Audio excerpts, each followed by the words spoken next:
So on Monday afternoon, I get the notification from Woj that he's saying that the Boston Celtics have entered the sweepstakes for Kevin Durant, entered the trade rumors. They're a name to look out for. They've been asking questions. They've been asking what the price is. And I'm thinking, yeah, sure, whatever. Every team will be. I'm not taking too much notice in it. I'm like, yeah, it's still just, that's just, I think, Brooklyn trying to get a bit of hype up. But then later that day, Shams tweets out and says that the Boston Celtics have offered, so what that offer looks like, is that an official, I like what Zach Lowe said yesterday, is that an official offer, or is that just, we both know this is the guy that would have to be in the trade, but Boston Celtics have offered a Jayden Brown package to the Nets for Kevin Durant. Brooklyn turned it down, but countered. And that got me really interested, because that felt, as soon as I read that, that felt more like, okay, this is actually pretty far into the conversations. So, obviously, from what I've heard and what I've read, what I can see is these happened about a week ago, maybe a couple weeks ago. It was earlier in July that these conversations were being had. And from what I can see, Boston offered Brown, Derek White, and a first-round pick. And the Nets countered with Brown, Smart, and I think 2 firsts. I think that's right. I could be wrong in how many first-round picks. There might have been another player thrown in there, like a Payton Pritchard or something like that. But from what I can see, they want Brown and Smart. Boston wanted to give up Brown and White. And I was actually quite interested in this because I'd thought a bit about Kevin Durant to Boston. Like, it made sense. You've got a team that's so close, they're on the edge of winning the title. I thought they were going to win it last year. They were my pick. Golden State turned out to be too good, too well-rounded, too experienced, but I like that Boston lineup a lot. I like what they've already done in this offseason. I love what Brad Stevens has done as in the front office, building this lineup. I love what Ime Udoka has done in the coaching with their schemes and their systems. I really like this Boston team. And I've been umming and ahhing ever since I heard that about what I think about the idea of Boston trading for Kevin Durant. And I think anytime you have a team who's gotten really close to winning a title before. So Boston, obviously, they've gotten, like, they're 2 games away from winning the NBA Finals. So they're right on that edge. They're so close. And they go to make a big swing to try and get over the hump, get over there, and actually finally win it. There's 2 things that come to mind for me. There's 2 questions I ask. The first is, what did that team have that made them succeed? And the second is, what were they missing that stopped them from getting to the finals, or winning the finals in this case?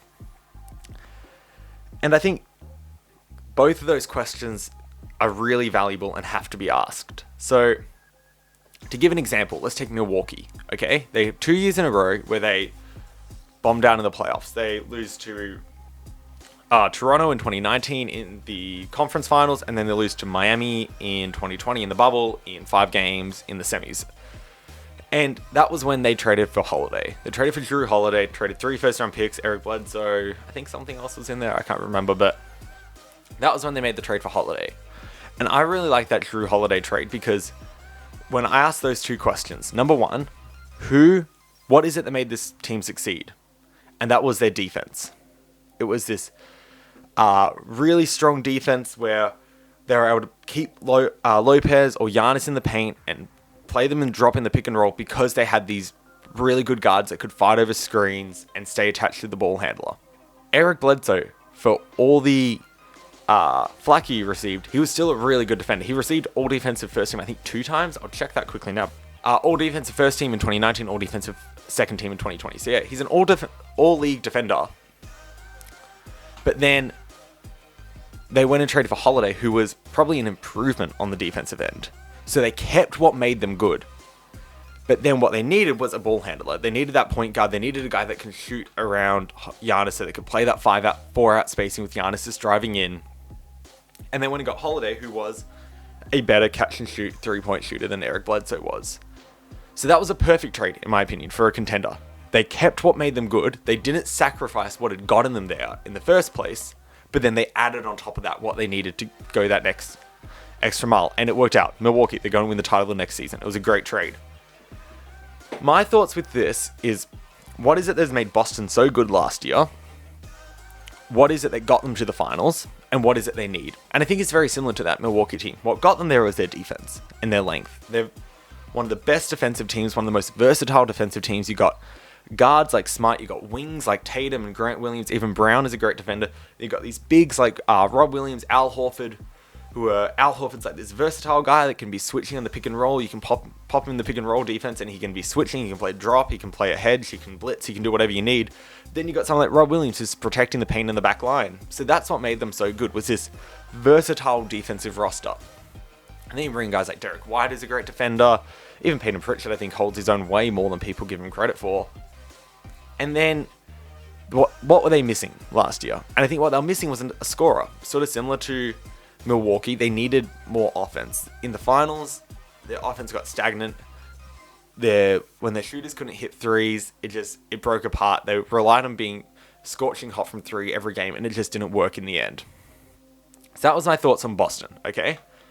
What's made them good is their defense, but what they need is another scorer next to Tatum who can take the non-Tatum minutes better than Brown can, because Brown, with his ball handling, his playmaking, he needs to be playing off another star. He can't really be running a unit by himself. And they need someone who can sort of, when they get in that spot where the shooters aren't hitting threes, can still go and get a shot, go and get a basket for you. And Kevin Durant fits that mold perfectly. He is the perfect offensive piece that they need. He can fit in that team. He's a wing scorer. He's big. He's lengthy. He's perfect for their offense. He's exactly what they need, because I'll go on the record and say I'm not a big fan of isolation offense. I think it's overrated thanks to people who play street ball or play 3-on-3 pickup games in the gym or see highlights on YouTube or Facebook or Instagram or whatever it may be. But the truth is, I don't think isolation offense is a very effective offense. I think there's a really low ceiling on it. You can only be as good as that player is. And it's just relying on that guy having a great game every game. I don't think it's a very effective offense. However, so I'm more in favor of like a ball movement style, sort of like what Boston ran, where the ball's zipping around. You've got shooters everywhere. Everyone's touching it. You've got extra passes. You've got guys that can attack closeouts. That sort of thing. I think that's way more effective. You're sending multiple screens. You've got guys running off ball. That's way more effective in my opinion. It has a way higher ceiling.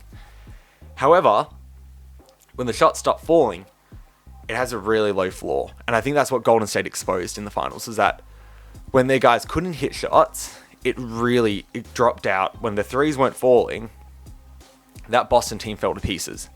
Whereas with an isolation scorer, the trade-off, you don't have that high ceiling, but you also have a much higher floor. So it's far less variable what you will get. And I think adding an isolation scorer like Kevin Durant, who's probably the best isolation scorer in the NBA at the moment, would be perfect, because he can fit in that scheme, in that ball movement scheme. He's a good playmaker. He can move off ball. He can be a shooter. He can spot up. He can do whatever you need. He can be a cutter. He's talented enough to do all that. But when the shots aren't falling for Boston, they do have someone they can go to who they know in a tough moment, Kevin Durant can get them a good look. No matter what it is, even if he hasn't been hitting shots, you trust Kevin Durant. He's going to draw help. He's going to make it easier for Tatum. He's going to make it easier for these other guys. On the offensive end, I am all in on them trading for Kevin Durant. But the question I don't see many people asking is, what made them so good this year? And that is their defense. And how big of a drop-off is it if you're losing Brown, and from what I can hear, Marcus Smart, to pick up Kevin Durant? Now, Kevin Durant's a good defender, or he was. In Golden State, Kevin Durant was a great defender. That Golden State defense is very similar to what you see in Boston. And Kevin Durant fit in that team well. He could be a rim protector. He could play in a small ball lineup at the 5. He could play the 3 or the 4. He could even move up and play the guard position. He could do whatever you needed for that defense. He's versatile. He can defend on the perimeter. He can help. He can protect the rim. He can sort of defend big men. He's big enough and he can use his length well. He's smart. So he's a good defender. No doubt about it. But that was also Durant when he was like 31. We're talking about Durant when he's now going to be 34 by the start of next season, most likely. Yeah, I think so. Yeah, he'll be 34 by the start of the season. He's had an Achilles injury. He's had a lot of injuries. I'm trying to see if I can find the list, but he's been, last few seasons, he missed the full season with the Achilles, only played 35 games, only played 55 games. He's been missing games. He's getting older. I think at this moment, Brown is a better defender than Durant. And I think maybe in the playoffs, Durant can step up, but has he lost half a step on defense? That Brooklyn team wasn't a great defensive lineup. They relied a lot on guys like Bruce Brown, and they built a system that would hide James Harden. Basically, their aim was to make it Harden look as least bad as possible. That was what they were doing. They were just switching everything. So because of that, Durant never really had to... It wasn't a big effort for Durant on defense. So in this Boston side, what would his defense look like? I think Brown is a more versatile defender. Durant provides more length, and this Boston team... If you're running Durant, Tatum, Horford, and Williams at once, like Rob Williams, or even Grant Williams, that is a monstrous lineup. Like, the length in the passing lanes, on defense, protecting the rim, that's going to be incredible. But I think Brown is a more versatile defender. I think he's a bit quicker on his feet. You do lose... You've already got a big lineup, and does it get a bit too big in the fact that you don't have guys that can defend guards? If you got teams that are running, like, you're playing like a Portland scene, you've got like a Dame Lillard and an Anthony Simons, you're going to have Tatum or Durant defending one of those guys the whole time. And I'd rather a Jaylen Brown defending a guard like that than Durant. At least from what I've seen. And knowing Durant's going to be 34, he's coming off injuries, he's not going to be wanting to do that big, to have that massive load on defense. And then also you're losing Marcus Smart, who he's controversial as a defender and he's polarizing, but he is a good defender. And ultimately he was the defensive player of the year. And he is one of the best point of attack guard defenders in the NBA, and as good as Derek White is, as good as Malcolm Brogdon is, Marcus Smart is just on another level to those guys, and you're losing that. So now you're running a lineup of Brogdon, Durant, Tatum, Horford, and Williams, and what you've done is you've addressed the issues of not having enough playmaking and not having a go-to scorer by bringing in Brogdon and Durant for, in that lineup, in this theoretical lineup, you brought in Brogdon and Durant for Smart and Jaylen Brown. However, what have you lost on defense? Brogdon doesn't play all the time. He was a decent defender, but like Durant, injuries, he's not going to be wanting to take that big load on defense. I get nervous when I see that because I think you don't want to trade away what made you so good in order to try and fix the issues you had. Because what got you there was your defense. What got them to the finals was their defense. And... like, their offense will get a lot better, but I think their defense will take a big hit from this. Horford's going to be getting older anyways. So, that's my concern with this. I'm a big fan of the Durant trade for Brown on offense. And what you really want to be sure of is how well will Durant fit in that defense. Because not just how good of a defender he is, because it's not just skill. There was a cohesion, it was one unit on that defense. Like, on defense, it was 5 guys that all knew what every other player was going to do. At every moment, one player switches and everyone else knows how to rotate. Everyone knows where to switch. Everyone knows where to be. Everyone knows what passing lane they're supposed to be in. Everyone knows who they're closing out to. Everyone knew everything to do on defense. It was such a, like, it was one brain that was controlling 5 guys. And it was amazing to watch. And that was what made it so effective. By adding 2 new players into that lineup and taking out, number one, the leader of that defense, Marcus Smart, and Jaylen Brown, who's been in that system for years, I get nervous that you're going to be... The price you're going to be paying is that defense. You're not going to have that cohesion. Yes, you have a whole season to work on that. But are you confident Kevin Durant's the sort of guy that's going to fully buy into that defense and not just buy in enough to make it work? Because what you want is this defense that is like suffocating for the offense, where you feel like you don't have any space at all. And that's what Boston did. Whereas Kevin Durant going to say, yeah, that's awesome, but I'm also going to take every third playoff and just sit in the corner and not switch and not follow my guy through screens and just sort of, you need to sort of account for the fact that I'm 34. And is that going to affect your defense badly? Now, I'm not saying Durant's a bad defender. He has been a good defender. He's a great rim protector when he's motivated and when he's engaged. He's a good defender. He's a good help side, weak side help rotation. He's a good defender, but will you lose too much in that cohesion and that understanding and that that defense from losing Smart and Durant and replacing them with Brogdon and losing Smart and Brown and replacing them with Brogdon and Durant? What you're losing, are you going to make up for that on offense? And do you really not just make up for it? Do you want to lose the identity of this team? The identity of this team is a defense first team. Ime Udoka is a defense first coach. Do you want to lose that with this trade? You might not. Durant could surprise us. Durant could really fit. And I could see that totally. And I think if you trade for Durant, what you get on offense is amazing. And it does really fill in those needs. As long as you're not... the price you're paying isn't too big of a drop-off on the defense. The thing that got you there in the first place. That's my concern with the Durant-Brown trade. I'm not saying it's a bad deal. If I had to say what to do, I would probably say you do it. Because Durant is Kevin Durant. And he is one of the top 5 players in the NBA. And the chance to get him... for only like 2 players and a couple picks doesn't come around. That comes around once in a blue moon. I think you do have to take that offer, but I think you really have to ask yourself, how well do you think Durant will fit in your defense? Don't focus purely on the offense. Don't focus purely on, oh, this is what was missing. That was what happened with the Lakers. That's what got the Lakers into the mess they were in. They lost to the Phoenix Suns in 2020 in the playoffs. Oh, sorry, in 2021 in the playoffs. And then they were like, oh, we need another playmaker and we need another scorer who can take the load when LeBron or Davis are sitting. And that was true. That was what we needed. And that was what Russell Westbrook was. He was a decent playmaker. Yes, the turnovers were bad.